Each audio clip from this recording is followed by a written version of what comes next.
നമ്മുടെ ദേശീയ ഉത്സവമാണ്. ചിങ്ങമാസത്തിലെ തിരുവോണമാണ്. മാവേലി തമ്പുരാൻ നമ്മളെ കാണാൻ പറ്റുന്ന ദിവസമാണ്. ഓണക്കോളിയിടണ, ഓണസദ്യ ഉണ്ണണ, അത്തപ്പൂക്കളം ഇടണ. മാവേലി തമ്പുരാൻ വാവനം ചവിട്ടി താഴ്ത്താൻ പോയി. അപ്പ പറഞ്ഞു പാതാളത്തിലേക്ക്. അപ്പ പറഞ്ഞു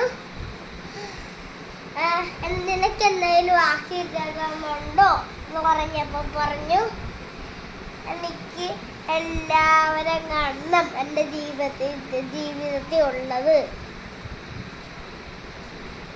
അത് നമ്മളെ ഓണം ആഘോഷിക്കുന്ന, അല്ലെങ്കിൽ നമുക്ക് ഇങ്ങനെ പറയാം, വയനാട്ടിൽ കുറേ ആളുകൾ മരണപ്പെട്ടിട്ടുള്ളതുകൊണ്ട് ഞാൻ ഓണം ആഘോഷിക്കുന്നില്ല.